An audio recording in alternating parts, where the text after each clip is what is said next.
and it's bending. Oh well. Did I give up? Effectively, yes.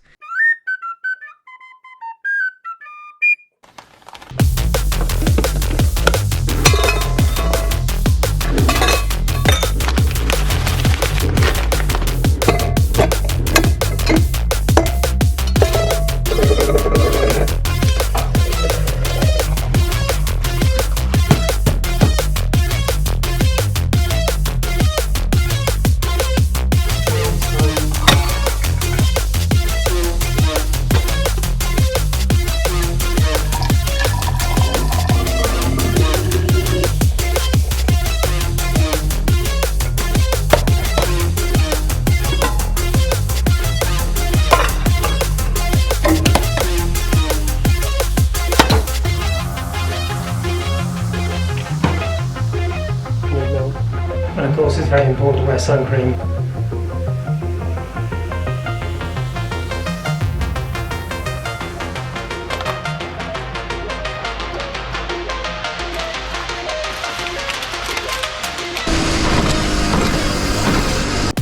Okay, here we are on the Trans-European Trail on Honda Cub. It's got YSS front shocks, CG125 back shocks, a broken starter motor, and Kenda K262 tyres. A lumpen rider with a precious cargo of biscuits. Right, I'll be honest, all this faffing before you start is pretty much no fun, but now we're underway, we're doing well. Well, sort of well. Cyclist to share nicely. This is basically just an e-bike, isn't it? Just a little bit more hydrocarbony, or directly hydrocarbony. I'm sure e-bikes are just as bad for the environment, if not worse. But we are blessed today because, allowing for exaggeration, someone called Brett came all the way from Australia just to bring me an Arnott's biscuit selection, which contained, I've got to get this right, Scotch Fingers, Winston's or something, Rio de Janeiro's, I'm getting this completely wrong,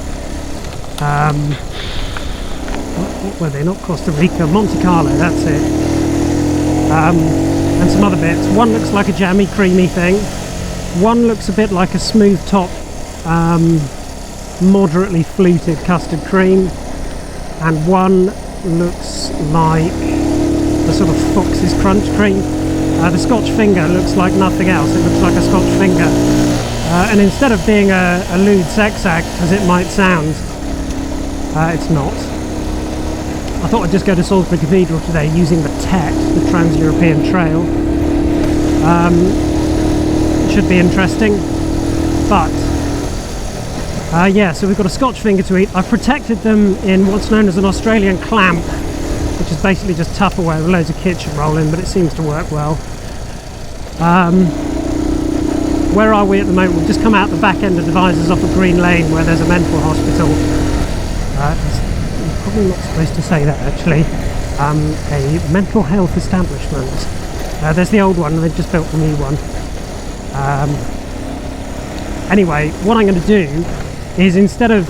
Oh, you bastard. Don't worry, the top box is clamped shut.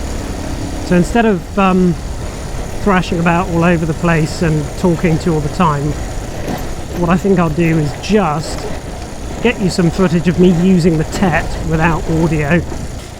In other news, I think I've found a Goldwing that I want. I went and looked at one the other day. It was an utter toilet. So yeah, the search continues, but there are two. There's one in Pontypool, which, as some of you will know, is in Wales, so I'll try and avoid that one at all costs. The other one is in Preston.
spot the deliberate mistake.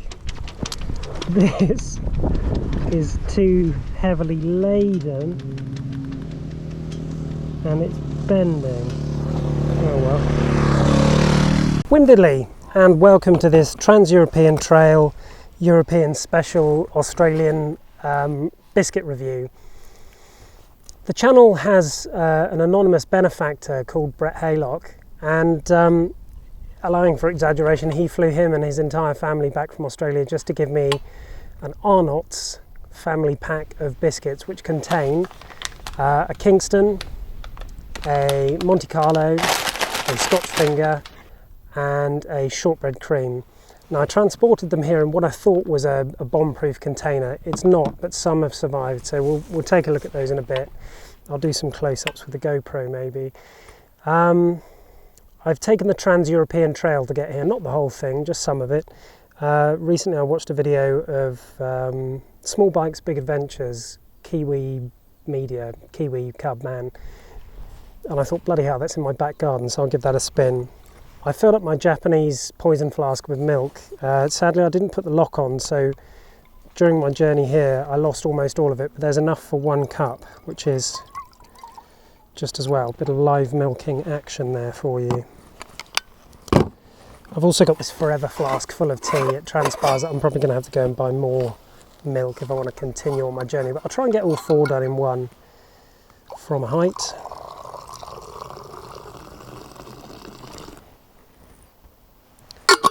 So, is this adventure riding? Probably not.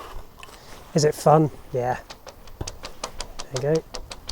Yeah, the inside of the top box, excuse me, is completely rat fucked. I've also had to bend the top box back up because it got smashed. Smashed by probably just me riding and maybe there being too much stuff in there, but it sort of took out the brakes, or at least the brake light, and it took out the indicators. Didn't snap them off, but you know, perturbed them somewhat, to use an Edward Learyan turn of phrase. So the one I'm most excited about, and the one that survived in one piece, is the Arnott's Scotch finger. So I'm going to eat him first. Is it a lewd sex act? Probably. Is it also a biscuit? Yes. Butteriness. As much butteriness as sweetness. There's no yeastiness. The flapping noise you can hear is just a flagpole telling me I shouldn't be here, or something. It smells like buttercream icing. Could it be because of the proximity to stuff that actually has buttercream in? Don't know, but the scent is nice.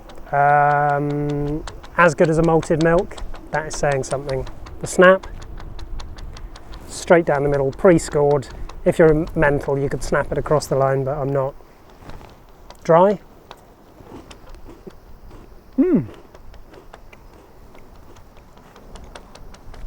Pleasantly salty, but not overly so. Then malt comes in. This is like shortbread and rich teas and malted milks had a lewd party. Tastes great, really great.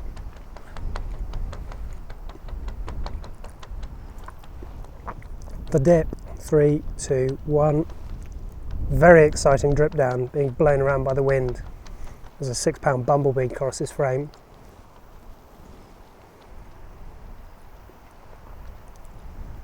Great. I like a Scotch finger. Okay, let's see how the other bit survived. Badly, very badly. Oh, it did break across the thing. So we've got to figure out who a Scotch finger's for. People that like sharing. These are chums around biscuits, or going on a nice walk or Trans-European ride. But really protect them because they do get smashed up. Huh, you can see a parachutist, or paraglider, or parasailer, or paramilitary. So these biscuits are for friends.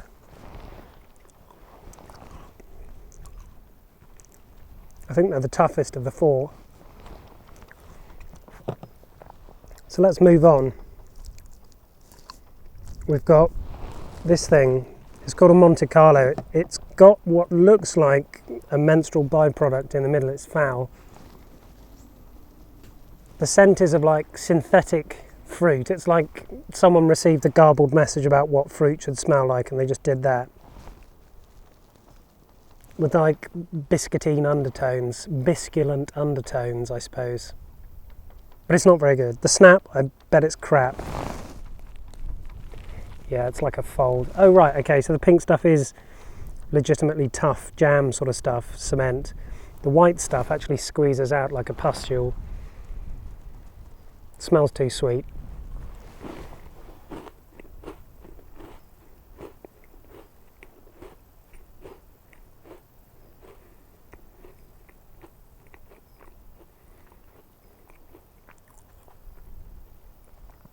Sugar, sugar, sugar, sugar, sugar.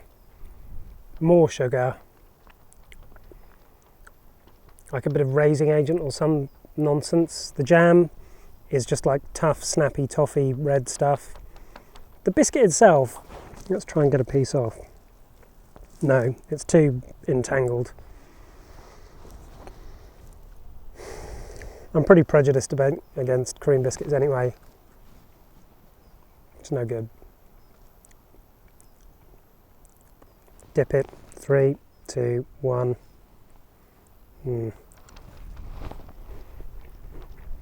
Okay, better. Much better dipped actually. Salt's way up, bitterness is up, so it balances some of the foul sugariness. Nah. This guy here is a Kingston. It's like a small chocolate cream. I mean, now looking, it's like a smashed up stone or something. The two halves slide past each other, so to snap it, oh, it did sort of snap.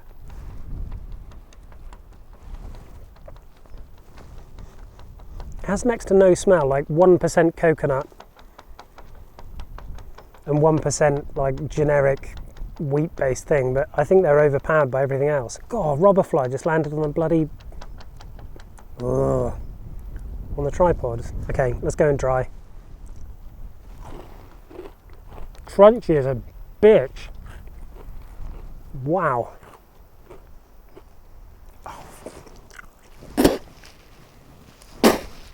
No, that tastes absolutely shit.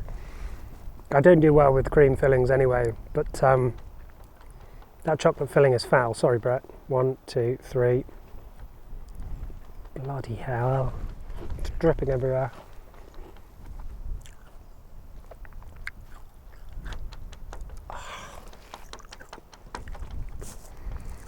The filling's so... there's like so much fat in it. Trans fat or something, I don't know.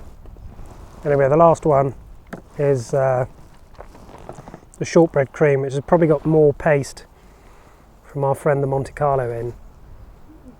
The scent is mega sweet. This is like cupcake perfume. It's a snap.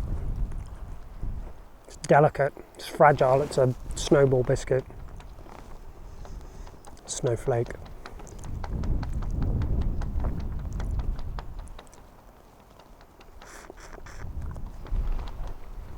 I mean, dry, it's pretty empty tasting, just sort of generically sweet. Dipped in tea, it's better because it starts tasting a bit more like tea. And then you get a whack of salt at the end. Christ. Anyway, I would say Scotch finger first, and the other three, because they're cream biscuits, can do one. Who are they for? English people that get visited by Australians. There are some other Australian biscuits and I will review those, but I've got to get this home in one piece, so that's my next task. Buy a whole pack of Scotch fingers and bugger the rest because they're naff. Don't grab a male platypus, they're poisonous, and I'll catch you on the flip side. Keep pushing it to the limit because that's all I do. Cheers then.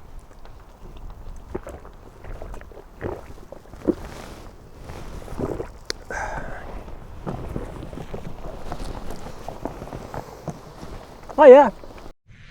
Right, I'm back, but I'm not in Salisbury Cathedral, I'm in my cathedral.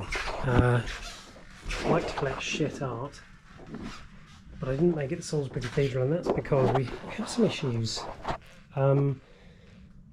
The brakes I would describe as vague and shit, but the biggest issue I had was this guy here. So the top box, I think I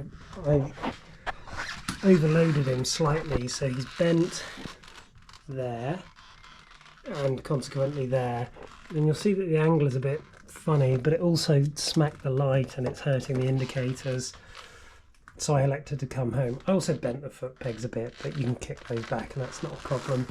There's also a noise, a little bit like someone trying to cook keys in a tambourine. There's your culprit. Yeah, that is the keys in a tambourine noise, so once that's colder I'll fix that too. Apart from that, everything survived relatively unscathed, but did I give up? Effectively, yes. I'll go inside, decompress, we'll have a look at the grain structure of the biscuits, and I'll be back out for T.E.T meets Australia 2 very soon.